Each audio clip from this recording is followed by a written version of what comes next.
আওয়ামী লীগ হাল ছাড়েনি, শেষ পর্যন্ত আওয়ামী লীগ একটা চক্রান্ত করবে এবং নির্বাচন বানচালের জন্য তারা সর্বোচ্চ চেষ্টা করবে। অন্যদিকে দিল্লির খবর হলো, দিল্লি মনে প্রাণে যাচ্ছে যে নির্বাচন হোক, অর্থাৎ দিল্লির দুটো অংশ, একটি অংশ শেখ হাসিনা আর অন্যটি অংশ হলো নরেন্দ্র মোদী। তারা যাচ্ছে যে একটা গণতান্ত্রিক ট্রান্সফরমেশন হোক এবং ট্রানজিশন অফ পাওয়ার এটা স্বাভাবিক নিয়মে হোক, এটা তারা চাচ্ছে। এর কারণ হলো ভারতের সঙ্গে যে বাংলাদেশের দ্বিপাক্ষিক সম্পর্ক এটি থমকে আছে গত 17 মাস ধরে। ব্যবসা বাণিজ্যে উভয় দেশই ক্ষতিগ্রস্ত হচ্ছে এবং সবচেয়ে বড় ব্যাপার হলো উভয় দেশের জনগণের মধ্যে একটা বিরাট ফ্রাস্ট্রেশন তৈরি হয়ে গেছে। এবং এই মুহূর্তে ভারতের যে আন্তর্জাতিক সংকটগুলো রয়েছে, সেই সংকটের মধ্যে যদি বাংলাদেশের এই অভ্যন্তরীণ সমস্যা তাদের বিরুদ্ধে চলে যায়, তাহলে এটা রীতিমতো গদির উপর বিস্ফোরা তৈরি হয়ে যাবে। নরেন্দ্র মোদীর সঙ্গে অ্যাপেস্টেন কেলেঙ্কারির সম্পর্ক, আমেরিকার সঙ্গে ভারতের টানাপোড়েন সম্পর্ক, পাকিস্তানের সঙ্গে উত্তেজনা, চীনের সঙ্গে উত্তেজনা, মালদ্বীপে তাদের কর্তৃত্ব হারানো, নেপালে তাদের কর্তৃত্ব হারানো, শ্রীলঙ্কাতে তাদের কর্তৃত্ব হারানো, সব মিলিয়ে ভারতের পররাষ্ট্র নীতি যেখানে তছনছ, সেখানে গত 17 মাস ধরে তাদের উপরে সবচেয়ে বড় খড়গটি চলে এসছে বাংলাদেশের সঙ্গে ভারতের খারাপ সম্পর্ক। তো বাংলাদেশের সঙ্গে ভারতের খারাপ সম্পর্কের ফলে কি হচ্ছে, অন্যান্য দেশগুলোতে ভারতের জন্য যতটা না হুমকি, তার চেয়ে বাংলাদেশের মাটি ভারতের জন্য 100 গুণ হুমকি তৈরি করতে পারে। এদেশের মাটিতে যদি আমেরিকা কোনো কারণে তাদের প্রভুত্ব বিস্তার করে ফেলে, চীন যদি প্রভুত্ব বিস্তার করে ফেলে, এমনকি মায়ানমার দেশের যে পার্বত্য অঞ্চল, সেই পার্বত্য অঞ্চলে মায়ানমারের যারা আরাকান আর্মি, তাদের আধিপত্য যদি প্রতিষ্ঠিত হয়ে যায়, ভারতের সর্বনাশ হয়ে যাবে। তো এই বিষয়গুলো মাথায় রেখে ভারত যে কোনো মূল্যে চাচ্ছে যে বাংলাদেশের সঙ্গে একটা সৌহার্দ্যপূর্ণ সম্পর্ক। তো সেই সম্পর্কটি ডক্টর মোহাম্মদ ইউনূসের সরকারের সঙ্গে যেহেতু হয়নি, আগামীতে সেটা হবে না। এই জন্য তারা মনে প্রাণে চাচ্ছে যে একটি নির্বাচন হোক। তো সেই নির্বাচনটি একেবারে দ্বার প্রান্তে। আর নির্বাচনের পরে আওয়ামী লীগ বিএনপির সম্পর্ক কেমন হবে, জামাতের সঙ্গে বিএনপির সম্পর্ক কেমন হবে, জামাতের সঙ্গে আওয়ামী লীগের সম্পর্ক কেমন হবে, এগুলোর উপরও কিন্তু ভারত বাংলাদেশ সম্পর্ক নির্ভর করবে। আমরা এই মুহূর্তে যে মার্কেটে কথাগুলো শুনতে পাচ্ছি, সেটা হলো ভারত জামাতের সাথে সম্পর্ক রক্ষা করছে আর বিএনপির সঙ্গে বেশি সম্পর্ক রক্ষা করছে। সবাই বলাবলি করার চেষ্টা করছে যে মূলত তারেক রহমান সাহেব যে বাংলাদেশে এসেছেন মূলত ভারতের গ্রিন সিগন্যালের উপর নির্ভর করে, এবং ভারতের যে চ্যানেলগুলো রয়েছে বাংলাদেশের বিভিন্ন প্রশাসনে, সেইগুলো তারেক রহমান মুখী করে দেওয়া হয়েছে। আবার কেউ বলার চেষ্টা করছেন যে ডক্টর মোহাম্মদ ইউনূসের সঙ্গে যে সমঝোতা হয়েছিল তিনি তার লন্ডন বৈঠকে, তার প্রেক্ষিতে তিনি এসেছেন। আর ইউনূস সাহেবের এই মুহূর্তে জনাব তারেক রহমান সাহেবের সাহায্য সবচেয়ে বেশি দরকার তার সেফ এক্সিটের জন্য। হোয়াট এভার মেবি, ঘটনা যাই হোক না কেন, ইতিমধ্যে আমরা যে বিষয়গুলো মোটামুটি একটা অনুসিদ্ধান্তে পৌঁছে গেছি, সেটি হলো আমেরিকা কোনো অবস্থাতেই বিএনপির সঙ্গে সমঝোতা চাচ্ছে না।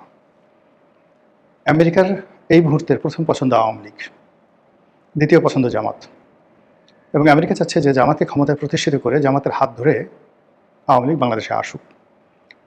দ্বিতীয় যে সমস্যাটা সেটি হলো ভারত চাচ্ছে বিএনপি ক্ষমতায় আসুক, বিএনপির হাত ধরে আওয়ামী লীগ ক্ষমতায় না আসলেও রাজনীতিতে ফিরে আসুক। এই দুটো সমীকরণ গত 17 মাসে মোটামুটি 90% সেটেল হয়ে আছে। এখন আমেরিকার ম্যাটিকুলাস ডিজাইনে জামাত ক্ষমতায় আসবে আর পরবর্তীতে জামাতের হাত ধরে আমেরিকার মধ্যস্থতায় আওয়ামী লীগ রাজনীতিতে আসবে এবং জামাত এবং আওয়ামী লীগ একত্র হয়ে বিএনপিকে কোণঠাসা করবে। এটা গেল একটা সমীকরণ। দ্বিতীয় সমীকরণটা হলো যে তারেক রহমান সাহেব ক্ষমতায় আছেন, তিনি ভারতের যে গ্রিন সিগন্যালে এসেছেন বা তিনি ভারতের উদারতায়, ভারতের সাহায্য সহযোগিতা নিয়ে তিনি ক্ষমতায় থাকবেন এবং তিনি শেখ হাসিনার জন্য একটি যাকে বলা হয় সেফ এক্সিট করে দেবেন এবং আওয়ামী লীগের জন্য রাজনীতি করার জন্য একটি পথ তৈরি করে দেবেন।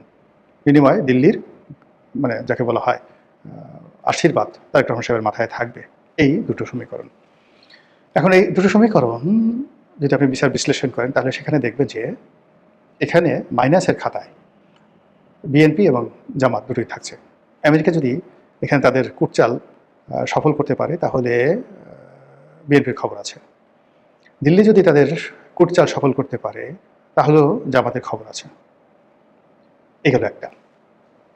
2 নম্বর হলো যে যদি আমেরিকা সফল হয়, তো সেক্ষেত্রে জামাতের সঙ্গে দিল্লি কিন্তু একটা সম্পর্ক স্থাপন করে ফেলেছে, এবং আমেরিকা সফল হলে আওয়ামী লীগের জন্য ডবল বেনিফিট হলো যে তারা আমেরিকার মাধ্যমে জামাতের ঘাড়ে ভর করবে। আর দ্বিতীয়ত হলো দিল্লি কিন্তু জামাতকে মাইনাস করেনি বা দিল্লি জামাতকে তালাক দেয়নি। তারা তারেক রহমান সাহেবকে প্রেফারেন্স দিচ্ছে কিন্তু জামাতকে নিউট্রাল করে রেখেছে। যদি জামাত আপন ক্ষমতা বলে কৌশলে তারা ক্ষমতা লাভ করতে পারে, তাহলে দিল্লির সঙ্গে তাদের সম্পর্ক খারাপ হবে না। কি জটিল একটা অবস্থা আপনি চিন্তা করেন। এবং সেক্ষেত্রে আওয়ামী লীগ ক্ষমতায় চলে আসবে বা রাজনীতিতে চলে আসবে পরবর্তী ধাপে দিল্লির এই কূটকৌশলে। তাহলে আপনি দেখুন যে দিল্লি এবং আমেরিকা বাংলাদেশে যে রাজনীতির বলয় তৈরি করছে এই মুহূর্তে বুলেটিন আকারে, মানে আগামী 6 মাসের জন্য, 3 মাসের জন্য, 1 বছরের জন্য সর্বোচ্চ। সেখানে বিএনপি এবং আওয়ামী জামাত যাদেরকেই আপনি দেখতে পাচ্ছেন তাদের সাথে লেজ হিসেবে আমেরিকা এবং দিল্লি আওয়ামী লীগকে জুড়ে দিয়েছে। মানে যে একজনের কপাল পড়বে ঠিকই, কিন্তু যে ক্ষেত্রেই মানে বিএনপি আসুক বা জামাতি আসুক, সেক্ষেত্রে আওয়ামী লীগের জন্য একটা উইন্ডো তৈরি করে দিয়েছে। দিল্লিও তৈরি করেছে, আমেরিকা তৈরি করেছে। এখন প্রশ্ন হলো যে আমেরিকা এবং দিল্লি তারা তো দীর্ঘদিন একসাথে থেকেছে, এখন তাদের মধ্যে বিরোধ কতটুকু? এখন তাদের বিরুদ্ধে মানে বিরোধ হলো আপেক্ষিক।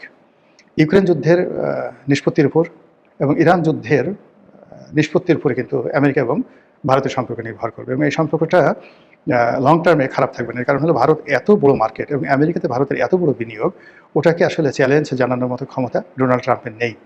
কাজেই তাকে ইচ্ছাই হোক অনিচ্ছাই হোক, যেভাবেই হোক না কেন, তাকে এখন সম্পর্ক স্থাপন করতেই হবে আমেরিকার সাথে, বা আমেরিকাকে সম্পর্ক স্থাপন করতে হবে ভারতের সাথে। তো সেই ক্ষেত্রে আপনি বাংলাদেশের রাজনীতিতে আগামীতে মানে আওয়ামী লীগের যে দহরম মহরম, এটি আপনি স্পষ্ট বুঝতে পারবেন। ফলে আপনি দেখেন যে হঠাৎ করে আজকে দেখলাম যে তারেক রহমান সাহেব রয়টার্সে যে বক্তব্য দিয়েছেন, সেই বক্তব্যের একটি গুরুত্বপূর্ণ অংশ ফটোকার্ট আকারে রীতিমতো ভাইরাল হয়ে গেছে। সেখানে তিনি জনাব সজীব ওয়াজেদ জয় এবং সায়মা ওয়াজেদ পুতুলের যে রাজনীতি, সেই রাজনীতির ব্যাপারে তিনি গ্রিন সিগন্যাল দিয়েছেন। তার বক্তব্য যে আগামীতে বিএনপি যদি ক্ষমতা আসে অবশ্যই তিনি সাহায্য করবেন, আর ক্ষমতা না আসলেও দল হিসেবে বিএনপি কোনো অবস্থাতেই তারেক রহমান সাহেব এবং তার যারা লোকজন রয়েছেন কোনো অবস্থাতেই শেখ হাসিনার যারা সন্তান তাদের রাজনীতির ব্যাপারে তাদের কোনো আপত্তি নেই। তাদের বক্তব্য হলো জনগণ যদি তাদেরকে চায় তাহলে তাদের অসুবিধাটা কী। তো যেটা বলছিলাম যে এই যে একটা জটিল রাজনীতি, সেই রাজনীতির আবর্তে বাংলাদেশ নিয়ে এখন ভারত এবং আমেরিকা টানাটানি করছে, এবং সেই টানাটানিতে আমেরিকা সঙ্গত কারণেই এবং যাকে বলা হয় বিএনপিকে পছন্দ করছে না, আর সঙ্গত কারণেই দিল্লি বিএনপিকে টেনে নিয়েছে। আবার অন্যদিকে সঙ্গত কারণেই আমেরিকা জামাত ইসলামীকে টেনে নিয়েছে কাছে, আর সঙ্গতি কারণেই দিল্লি জামাত ইসলামীকে শত্রু না বানিয়ে নিউট্রাল করে রেখেছে। এই যে আমেরিকা এবং ভারতের যে রশি টানাটানি, সেই রশি টানাটানির দুটো উপলক্ষ আছে। একটা হলো বঙ্গোপসাগরে আমেরিকা তার কর্তৃত্ব চায়, বাংলাদেশের ভূমির উপর তার কোনো অধিকার দরকার নেই, কিন্তু বঙ্গোপসাগরে তাদের কর্তৃত্ব দরকার, এবং সেই কর্তৃত্বের জন্য তাদের সেন্ট মার্টিন লাগবে। এটি হলো তাদের মেইন দাবি, যেটি শেখ হাসিনা বলেছিল যে জীবন চলে গেল সেন্ট মার্টিন দেবো না। ফলে তারা যা কিছু করছে আমেরিকার তাবেদার হয়ে, যারা আগামীতে ক্ষমতা আসবে বা এখন যারা আছে তারা যদি আমেরিকাকে রাজি খুশি করে ক্ষমতায় থাকতে চায় তাদেরকে সেন্ট মার্টিন দিতে হবে। দ্বিতীয় ধাপে তাদেরকে বার্মা অ্যাক্ট বাস্তবায়ন করতে হবে। এর কারণ হলো বার্মা অ্যাক্ট যদি তারা বাস্তবায়ন করতে পারে তাহলে তারা চীনের উপর যে প্রসার মানে যে প্রভাব বিস্তার করতে পারবে বার্মা অ্যাক্টের মাধ্যমে, এটা আর কোনোভাবে ইভেন বঙ্গোপসাগর দিয়েও সেটা সম্ভব নয়। তাদেরকে চীনের উপর যদি নিয়ন্ত্রণ প্রতিষ্ঠা করতে হয় অবশ্যই অবশ্যই তাদেরকে এই বার্মা অ্যাক্ট বাস্তবায়ন করতে হবে। তো এই জন্য এই অঞ্চলে আমেরিকা অতীতে যে কোনো সময় চেয়ে বেশি নজরদারি করছে, এবং তারা বিনিয়োগ করছে, স্বার্থ দেখাচ্ছে এবং নাক গলাচ্ছে। তাদের ভৌগোলিক স্বার্থ, তাদের রাজনৈতিক অস্তিত্ব, যার বলির পাঠা হতে যাচ্ছি আপনি আমি সকলে।